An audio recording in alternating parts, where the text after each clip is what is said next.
Hello all. അപ്പോൾ എല്ലാവർക്കും പുതിയൊരു വീഡിയോയിലേക്ക് സ്വാഗതം. നമ്മൾ സംഗമയിൽ പോയിട്ട് വരുന്ന വഴിയാണ്. നമ്മുടെ കൂടെയുള്ള നിഞ്ച 300 ചുമ്മാ ഒന്ന് ഓടിച്ചു നോക്കാമെന്ന് കരുതി.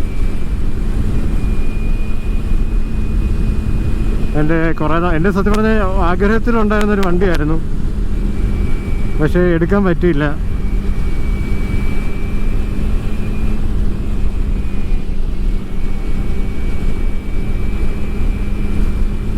ഭയങ്കര സ്മൂത്ത്. 6-8 വന്നിട്ട് ഇതിലോട്ട് കയറുമ്പോൾ ഭയങ്കര സ്മൂത്ത് ആയിട്ടുള്ള പോലെ.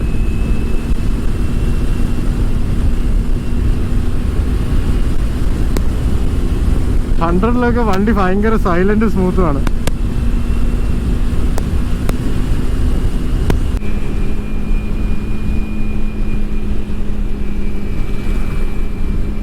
പിന്നെ 310 വെച്ച് നോക്കുമ്പോൾ ഇത് ആക്ച്വലി ഭയങ്കര കംഫർട്ടബിൾ ആയിട്ട് ഫീൽ ചെയ്യും. അത് എൻ്റെ വണ്ടിയുടെ അത്രയും ഇത് ഹാൻഡിൽ ഇച്ചിരി പൊങ്ങിയാണ് ഇരിക്കുന്നത്. നമുക്കെന്ന് വെച്ചാൽ സീറ്റ് താന്നുകൊണ്ട് ഇത് ഇച്ചിരി റിലാക്സ്ഡ് സീറ്റിംഗ് ആണ്, എന്നാൽ സ്പോർട്ടീവാണ്. പിന്നെ എനിക്കിതിൻ്റെ ഏറ്റവും ഇഷ്ടപ്പെട്ട ഇതിൻ്റെ ആ സ്മൂത്ത്നെസ്സാണ്. എൻജിൻ ഭയങ്കര സ്മൂത്ത്, ക്ലച്ച് ഭയങ്കര ലൈറ്റ്, ഗിയർ ഭയങ്കര സ്മൂത്ത്. 68-ൻ്റെ ഗിയർ ഭയങ്കര ക്ലങ്കി ആയതുകൊണ്ടേ നമുക്ക് ഇത് ഭയങ്കര സ്മൂത്തായിട്ട് ഫീൽ ചെയ്യും. പണ്ട് യമഹയൊക്കെ ഓടിച്ചുകൊണ്ടിരുന്ന സമയത്ത് ഉള്ള ഒരു ഫീല്. എൻജിന് എന്തോ മറ്റേ ബട്ടർ സ്മൂത്ത് എന്നൊക്കെ പറയാം, അതുപോലത്തെ വണ്ടി. പിന്നെ ഇതിലിപ്പോൾ കിടക്കുന്നത് അപ്പോളോ ആൽഫ H1 വണ്ടിക്ക് വൈബ്രേഷൻ എന്ന് പറഞ്ഞൊരു സാധനം ഇപ്പോൾ ഫീൽ ചെയ്യുന്നില്ല ഇതുവരെ. അത്രയ്ക്ക് സ്മൂത്താണ് വണ്ടി.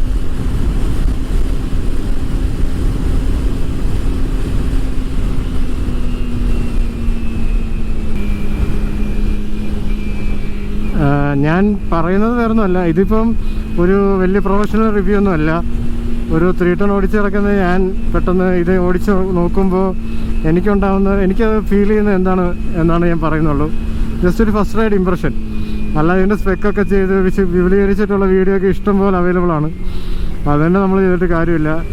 എന്നെ സംബന്ധിച്ച് ഇതിന് ഇവിടെ ഒരു ബൾക്കിനെസ് ഫീൽ ചെയ്യുന്നുണ്ട്. അതായത് 310-നെക്കാട്ടിലും ഒരു ബൾക്കിനെസ് ഈ ലുക്കിലുണ്ട്. പക്ഷെ മീറ്റർ ഭയങ്കര കോമ്പാക്റ്റ് ആണെന്നൊരു പ്രശ്നം ഒഴിച്ച് ഈ ഒരു കിറ്റ് കിടക്കുന്ന കാണാൻ നല്ല ഭംഗിയുണ്ട്. പിന്നെ ഈ 3 ക്ലാമ്പായിട്ടുള്ള നമ്മുടെ ഹാൻഡിൽ ബാറും നല്ല ഭംഗിയുണ്ട്. പിന്നെ മിററൊക്കെ നല്ല വൈഡാണ്. അതും എനിക്ക് ആ വണ്ടി ഓടിച്ച് ശീലിച്ചുകൊണ്ട് ഏകദേശം അതുപോലൊക്കെ തന്നെയാണ് ഫീൽ ചെയ്യുന്നത്. പക്ഷേ ഇതിന് ഇച്ചിരി വിസിബിലിറ്റി ഉണ്ട് 68-നെ കമ്പയർ ചെയ്യുമ്പോൾ. അത്യാവശ്യം എൻ്റെ ഹൈറ്റിന് നല്ല വിസിബിലിറ്റി തോന്നുന്നുണ്ട്. വണ്ടി ലോ എൻഡിന് ഭയങ്കര ലീനിയറാണ്. നമ്മളങ്ങനെ മോശമായിട്ട് പറയല്ല, എൻ്റെ വണ്ടിയേക്കാൾ ലീനിയറാണ്. എൻ്റെ വണ്ടി ലോ എൻഡ് ഇല്ലാതെ പിന്നെ ഒരു ജെർക്കിംഗ് ആണ്. ഇതിന് പക്ഷേ ആ ജെർക്കിംഗ് ഒന്നുമില്ല, ഇത് പക്ക ലീനിയറായിട്ടാണ് പുള്ളി എന്നത്.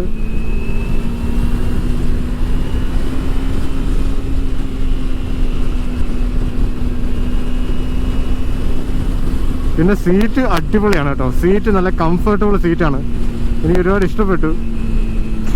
അതായത് 310-നെ കമ്പയർ ചെയ്യുമ്പം ഇതിൽ കുഷനിങ് നല്ലതാണ്, ഫാർ ബെറ്റർ കുഷനിങ് ആണ്.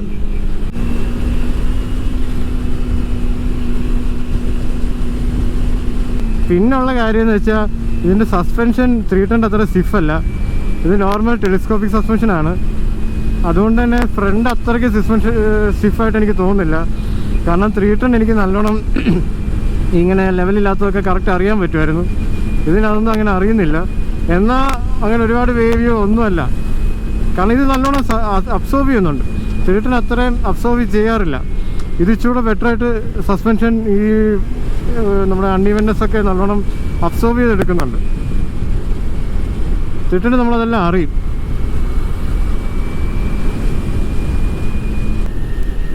ഇതിന് ഞാൻ ഫീൽ ചെയ്യുന്നൊരു നെഗറ്റീവ് എന്ന് വെച്ചാൽ ഇതിന് ഗ്രൗണ്ട് ക്ലിയറൻസ് ഭയങ്കര കുറവാണ്. അത് ഓണറും പറഞ്ഞു, ഹമ്പൊക്കെ എടുക്കുമ്പോൾ നോക്കിയെടുക്കണം. എനിക്ക് 310-ൽ അങ്ങനെയുള്ള ടെൻഷനൊന്നുമില്ല ഹമ്പിൻ്റെ കാര്യത്തിലൊന്നും. ഓഫ് റോഡോ എന്തെങ്കിലും കല്ലും ഒക്കെ കിടക്കുമ്പോഴൊക്കെയുള്ള എനിക്കതിൻ്റെ ബുദ്ധിമുട്ട്. അല്ലാതെ നോർമലി ഹമ്പിലൊന്നും 310-ൻ്റെ അടിയെ തട്ടാറില്ല, കാരണം നല്ല അക്കാര്യത്തിൽ നല്ല ഗ്രൗണ്ട് ക്ലിയറൻസ് ഉണ്ട്. പക്ഷേ ഇതിന് തീരെ താഴെയാണ്, അതൊന്ന് കെയർ ചെയ്യേണ്ടി വരും. അത് പുള്ളി പറഞ്ഞു, പുള്ളി എല്ലാ ഹമ്പിലും ഭയങ്കരമായിട്ട് സ്ലോ ചെയ്ത് ഉരുട്ടിയൊക്കെ എടുക്കുന്ന പോലെയാണ് എടുക്കുന്നത്. അത് കാരണം അല്ലെങ്കിൽ കിറ്റ് നിലത്തിരിക്കും.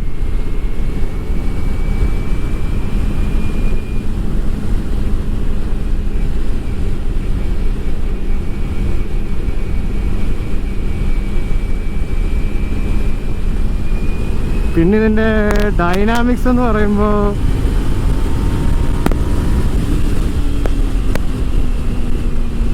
അത്യാവശ്യം നല്ല ഡൈനാമിക്സ് ആണ്. വണ്ടി ഭയങ്കര സ്റ്റേബിളായിട്ട് ഫീൽ ചെയ്യുന്നുണ്ട് ഏത് ഫീൽഡിലും. അത് തന്നെയാണ് ഒരു വലിയൊരു കാര്യം. നമുക്ക് ആ സ്റ്റെബിലിറ്റി നല്ലോണം ഫീൽ ചെയ്യുന്നുണ്ട്. ഇപ്പോൾ USD ഫോർക്ക് ഇല്ലെന്നൊക്കെ പറഞ്ഞാലും വണ്ടി ഭയങ്കര ഡൈനാമിക്കുമാണ്, സ്റ്റേബിളാണ്. നമുക്ക് ആ ഒരു കോൺഫിഡൻസ് കിട്ടുന്ന വണ്ടിയാണ്.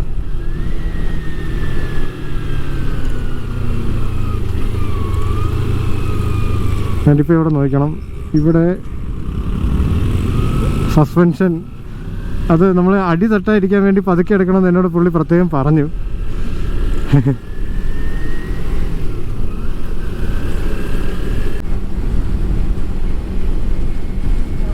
പിന്നെ ഇതിൻ്റെ ഒരു ഡ്രോബാക്കായിട്ട് എനിക്ക് ഫീൽ ചെയ്തതെന്ന് വെച്ചാൽ ഇതിന് ഫീച്ചേഴ്സ് ഒന്നും ഇല്ലല്ലോ. അപ്പം മീറ്റർ നമുക്കിപ്പോൾ ഒരു ഏത് ഗിയറിലാണ് എന്നൊന്നും അറിയത്തില്ല. വണ്ടി നല്ല സ്മൂത്താണ്, അതുപോലെ ഭയങ്കര ഫ്ലെക്സിബിളാണ്. അതായത് നമുക്ക് ഏത് ഗിയറിൽ വേണമെങ്കിലും പുള്ള് ചെയ്യാൻ പറ്റും, താഴേന്നും മേളിൽ. അതായത് ഇപ്പം ഹയർ ഗിയർ റേസിൽ തന്നെ സ്ലോ സ്പീഡിൽ നമുക്ക് പോകാൻ പറ്റും വിത്തൗട്ട് എനി ഇഷ്യൂ. അതുകൊണ്ട് തന്നെ നമ്മളങ്ങനെ ഏത് ഗിയറിലാണെന്നൊന്നും അങ്ങനെ വറി ചെയ്യാറില്ല. പക്ഷെ എന്നാലും നമ്മളിപ്പം ഒരു സ്റ്റോപ്പിൽ നിന്നോ അല്ലെങ്കിൽ പെട്ടെന്നൊരു സഡൻ സ്ലോ പ്രോസസ്സിൽ നിന്നോ വല്ലതും വണ്ടി പുള്ള് ചെയ്യാൻ നോക്കുമ്പോൾ ഒരു ഗിയർ നമ്മൾ ഇപ്പോൾ ഇങ്ങനത്തെ വണ്ടികൾ യൂസ് ചെയ്തിട്ട് നമുക്ക് ശീലമായി. എന്തിനാ പുറകെ വരുന്ന 100-ന് വരെ ഗിയർ പൊസിഷൻ ഇൻഡിക്കേറ്റർ ഉണ്ട്. ഒറ്റ മീറ്ററിൽ തന്നെ അവരതെല്ലാം ഇൻക്ലൂഡ് ചെയ്തിട്ടുണ്ട്. അതൊക്കെ ഒന്ന് ഇൻക്ലൂഡ് ചെയ്യാൻ പറ്റുമെന്നേ കൊള്ളായിരുന്നു. ഒരു ചെറിയൊരു ഗ്യാപ്പ് അതിന് കൊടുത്താൽ മതിയല്ലോ ഗിയർ ഏതാന്ന്. അതില്ലാത്തൊരു ചെറിയൊരു പോരായ്മയാണ്. അല്ലാതെ അതൊന്നും പോരായ്മയായിട്ട് കണക്ക് കൂട്ടാനേ പറ്റില്ല. ഇതിന് ഏറ്റവും പ്ലസ് പോയിന്റ് ഇതിൻ്റെ എൻജിൻ തന്നെയാണ്. എന്ത് സുഖമെന്നറിയോ, എൻ്റെ കൈയൊക്കെ എൻ്റെ വണ്ടിയിലാണെങ്കിൽ വണ്ടി സ്റ്റാർട്ടാകുമ്പോൾ തൊട്ട് നമുക്ക് അറിയാൻ പറ്റും. ഇതിനകത്ത് ഇതൊന്നും അറിയുന്നില്ല. ഭയങ്കര സ്മൂത്ത് എന്ന് വെച്ചാൽ അൾട്രാ സ്മൂത്ത്.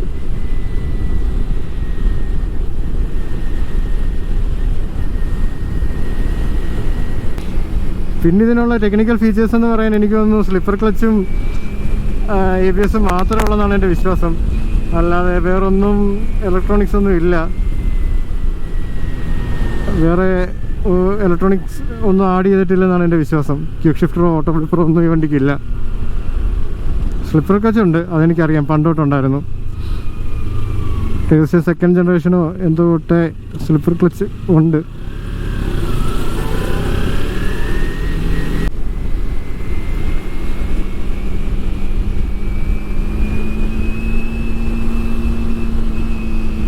പിന്നെ ഇതിൻ്റെ പവർ കൂടുതൽ ഇരിക്കുന്നത് ടോപ്പ് എൻഡാണ്. അത് നമുക്ക് എക്സ്പെക്റ്റ് ചെയ്യാം, കാരണം ഒരു ട്വിൻ സിലിണ്ടർ കൂടെ ആയതുകൊണ്ട് ഇതിൻ്റെ പവർ ഫുൾ ഇരിക്കുന്നത് ടോപ്പ് എൻഡിലാണ്. ഇതിൻ്റെ ഫുൾ പവറും ഇതിൻ്റെ ടോപ്പ് എൻഡിലായിട്ടാണ്. നമുക്കറിയാൻ പറ്റും ഇപ്പോൾ കറക്റ്റ് നോക്കിക്കഴിഞ്ഞാൽ ഒരു 7000 RPM. ഇത് കഴിയുമ്പോഴാണ് വണ്ടി ഒന്ന് ഫുൾ ചെയ്യാൻ തുടങ്ങുന്നത്. ടോപ്പ് എൻഡിലോട്ട് പോകുമ്പോഴത്തേനും ഭയങ്കര രക്ഷയില്ല. അതും എന്ത് സ്മൂത്താന്നറിയോ, ഒരു വൈബ്രേഷനും ഒന്നുമില്ലാതെ ഭയങ്കര സ്മൂത്തായിട്ട്. ഇതാണ് വേണ്ടത് സത്യം. വൺസ് ആ 7000 RPM ഒക്കെ ക്രോസ് ചെയ്യുമ്പോൾ നമുക്കറിയാം. അത് പിന്നെ ഹയറിലോട്ട് പോകുന്നതനുസരിച്ച് പുള്ളി ഇങ്ങനെ ചെയ്തുകൊണ്ടിരിക്കും. എൻ്റെ ഇതിലൊക്കെ ആ ഒരു റോനസ് ഫീൽ ചെയ്യും എന്ന് പറഞ്ഞ്. പക്ഷെ ഇതിനകത്ത് അതൊന്നുമില്ല. ഇതിനകത്ത് വണ്ടിയുടെ സൗണ്ട് എന്ന് ഞാൻ ശരിക്കും അറിയുന്ന പോലുമില്ല. അതുപോലെ കാരണം ഒന്നും ഹാൻഡിലൊന്നും അങ്ങനെയൊന്നും ഫീൽ ചെയ്യുന്നില്ല. നമ്മുടെ വണ്ടിയുടെ എന്നൊക്കെ പറഞ്ഞാൽ വൈബ്രേഷനും ആ ബസ്സിനസ്സൊക്കെ ഫീൽ ചെയ്യാൻ പറ്റും. ഇതിനകത്ത് അത് ഒന്നുമില്ല, അത്ര സ്മൂത്ത് എൻജിൻ. അതാണ് ഈ ട്വിൻ സിലിണ്ടറിൻ്റെ ഒരു ഗുണം.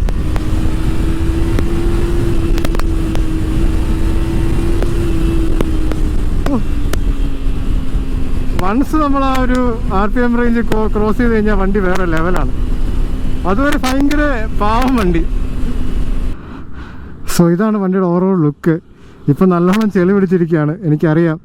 കാരണം നമ്മൾ രാവിലെ നല്ല മഴയത്താണ് പോയത്, കണ്ടില്ലേ വണ്ടിയുടെ ഫുള്ള് ചെളി പിടിച്ചിട്ട്. എന്നാലും ആ ഫോട്ടോയിലൊക്കെ ഈ ഗ്രീൻ കളർ കാണാൻ തന്നെ എന്ത് ഗുമ്മാണെന്നറിയോ, ഒരു രക്ഷയില്ല. ഇപ്പോൾ അപ്പോളോ ആൽഫ H1 ടയറാണ് കിടക്കുന്നത്. അതേപോലെ ഡ്യുവൽ ഡിസ്ക് ടെലിസ്കോപ്പിക് സസ്പെൻഷൻ. പിന്നെ ഒരു കാര്യം എന്ന് വെച്ചാൽ ഇതിൻ്റെ കണ്ടോ ബാക്ക് സൈഡിൽ നമുക്ക് ടെയിൽ ടേഡി പോലെയാണ് ഡിസൈൻ വന്നിരിക്കുന്നത്. അല്ലാതെ ഒരു ടയർ ഹക്കർ ഒന്നും ഇല്ലാത്തതുകൊണ്ടാണ് ഇത്രയും ചെളി അടിക്കുന്നത്, കണ്ടില്ലേ. ഏകദേശം ഇവിടുന്ന് ഇവിടെ വരെ ചെളി അടിക്കുന്നുണ്ട്. അതേ ഉള്ളതിൻ്റെ പക്ഷേ അതുകൊണ്ടാണ് ആ ഒരു ലുക്കുള്ളത്. പിന്നെ ഞാൻ പറഞ്ഞില്ലേ നമ്മളെ പണ്ട് തൊട്ടുള്ള ഹാൻഡിൽ ബാറാണിത്. 300-ഉം അതേപോലെ 250-ക്കൊക്കെ ഇതേപോലെ മോഡൽ ഹാൻഡിൽ ബാറാണ്. പിന്നെ സ്വിച്ചസ് എല്ലാം ബേസിക്കാണ്, പ്രത്യേകിച്ചൊന്നുമില്ല. വണ്ടി സ്റ്റാർട്ട് ചെയ്യുന്നത് നിങ്ങളൊന്നും അറിയുന്നില്ല, ഞാൻ പോലും അറിയുന്നില്ല.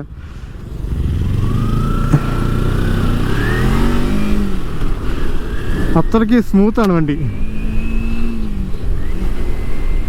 എനിക്കിതിങ്ങനെ കണ്ടോ ലോ RPMലൊക്കെ ഒരു ഇലക്ട്രിക് വണ്ടിയുടെയൊക്കെ കൂട്ട് തീരെ സൗണ്ട് ഇല്ലാത്തൊരു വണ്ടി. ലോ RPMൽ വണ്ടി ഭയങ്കര ശാന്തനാണെങ്കിലും ഇപ്പം വൺസ് ആ RPM കയറി കഴിയുമ്പം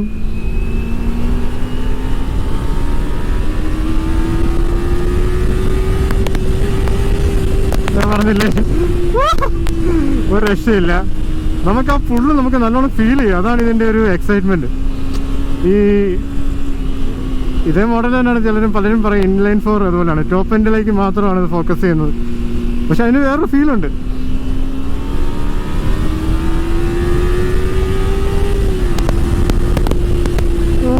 ആ ഒരു പർട്ടിക്കുലർ RPM കഴിഞ്ഞ് കഴിഞ്ഞാൽ വണ്ടി അങ്ങ് പറക്കുവാണ്.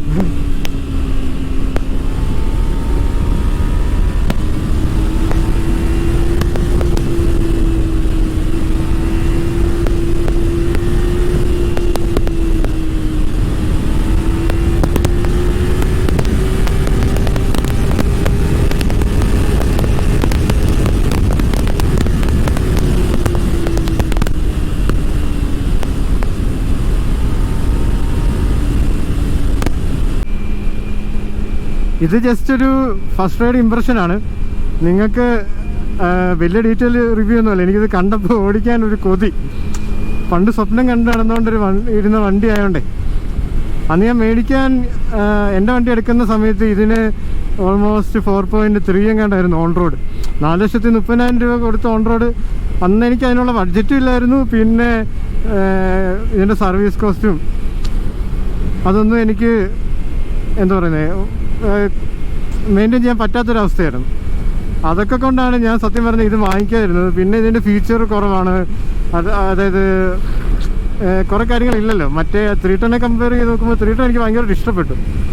അങ്ങനെയാണ് ഞാൻ 310 മാറിയത് അന്ന്. പക്ഷേ ഇതിലോട്ടൊരു ആഗ്രഹം അന്ന് ഇന്നും എല്ലാം ഉണ്ട്. ഏതായാലും ഇപ്പോഴാണ് അന്ന് ഓടിക്കാൻ സാധിച്ചത്. അപ്പോൾ ആ ഒരു ഫസ്റ്റ് റൈഡ് ഇമ്പ്രഷനാണ്. വണ്ടി പക്ക സ്റ്റേബിളാണ്, കണ്ടില്ലേ എന്ത് സുഖമാണെന്നറിയോ. പക്ക സ്റ്റേബിൾ വണ്ടി, സ്മൂത്ത്. അതാ പറയുക ഡൈനാമിക്കലി ഈ വണ്ടി ഒരു രക്ഷയില്ല. അതിപ്പോൾ എത്ര വർഷം കഴിഞ്ഞാലും ഈ വണ്ടി അടിപൊളിയാണ്. അതിൻ്റെ വണ്ടി സീറ്റൊക്കെ എന്ത് സുഖമാണെന്നറിയോ. എനിക്ക് ഇതിൽ ഒട്ടും ഹാർഡ്നെസ് ഒന്നും ഫീൽ ചെയ്യുന്നേ ഇല്ല. എനിക്കൊന്ന് റിയർ സസ്പെൻഷൻ അത്ര ഹാർഡൊന്നും അല്ല, അതുകൊണ്ടും കൂടെ ആണെന്ന് തോന്നുന്നു.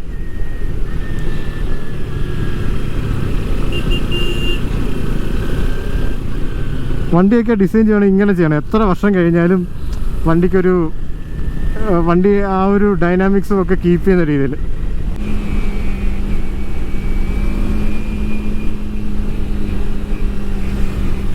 വണ്ടിയുടെ ബ്രേക്കിംഗ് ഒക്കെ അത്യാവശ്യം അടിപൊളിയാണ്.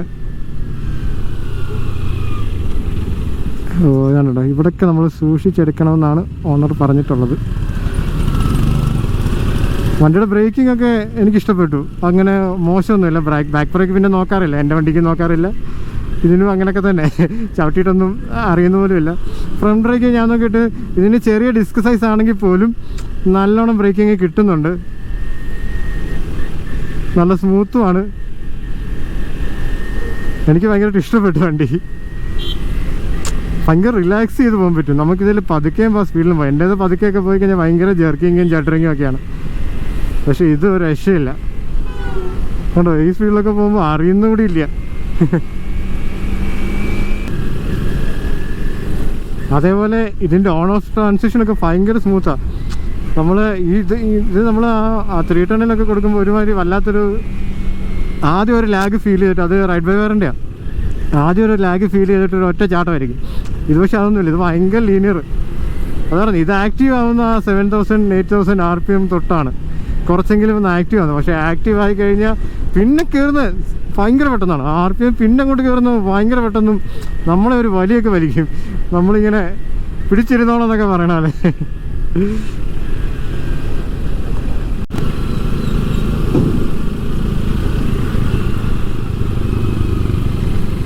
പിന്നെ വണ്ടി നല്ലോണം ട്രാക്റ്റബിൾ ആണ് ലോ സ്പീഡിലൊക്കെ. അത് ഈ നോർമൽ കേബിൾ ആയതുകൊണ്ടാണ് ഗുണം. നമ്മുടെയൊക്കെ ആ ഒരു ഇനിഷ്യൽ ലാഗും ഒക്കെ ഫീൽ ചെയ്യും. ഇതിനകത്ത് അതൊന്നുമില്ല, ഒരു ജഡറിങ്ങോ ഒന്നുമില്ലാതെ കയറി പോകും വണ്ടി. ഒട്ടും ചോപ്പില്ലാത്ത ത്രോട്ടിലുമാണ്.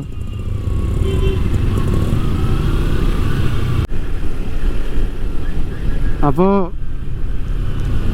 വണ്ടിയുടെ ഓണറിൻ്റെ ഇൻസ്റ്റാഗ്രാം ID ഞാൻ ഡിസ്ക്രിപ്ഷനിൽ കൊടുത്തേക്കാം. വണ്ടി വാങ്ങിക്കാൻ ആഗ്രഹം, ഇപ്പോൾ പുതിയതായാലും സെക്കൻഡ് ഹാൻഡ് ആയാലും വാങ്ങിക്കാൻ ആർക്കെങ്കിലും താല്പര്യം ഉണ്ടെങ്കിൽ പുള്ളിയോട് എന്തെങ്കിലും ഡൗട്ടൊക്കെ ഉണ്ടെങ്കിൽ ക്ലിയർ ചെയ്യാം. പുള്ളി എടുത്തിട്ട് അധികം നാളായിട്ടില്ല, 2023 മോഡൽ എന്തോ ആണ്. അപ്പം പുള്ളിക്ക് ഇപ്പോഴത്തെ വണ്ടികളെ ആ ഒരു വലിയ മാറ്റമൊന്നുമില്ല വണ്ടിക്ക്. വിൻവൈസർ എന്തോ മാറ്റി, അത് മാത്രമൊക്കെ ഉള്ളൂ, കളറും. അപ്പം എന്തെങ്കിലും ഡൗട്ട് ഉണ്ടെങ്കിൽ പുള്ളിയോട് ചോദിക്കാം. അപ്പോൾ ഇന്നത്തെ വീഡിയോ ഇത്രയൊക്കെ ഉള്ളൂ. എല്ലാവർക്കും വീഡിയോ ഇഷ്ടപ്പെടുന്നു കരുതുന്നു, ആർക്കെങ്കിലുമൊക്കെ യൂസ്ഫുൾ ആവുമെന്നും കരുതുന്നു. അപ്പോൾ ഞാൻ പറഞ്ഞില്ലേ, അതാണ് ഓണർ. അപ്പോൾ ഓണറിൻ്റെ ഇൻസ്റ്റാ ID ഞാൻ ഡിസ്ക്രിപ്ഷനിൽ കൊടുത്തേക്കാം. അപ്പം വീഡിയോ കണ്ടവർക്ക് എല്ലാവർക്കും താങ്ക്സ് ഫോർ വാച്ചിങ്.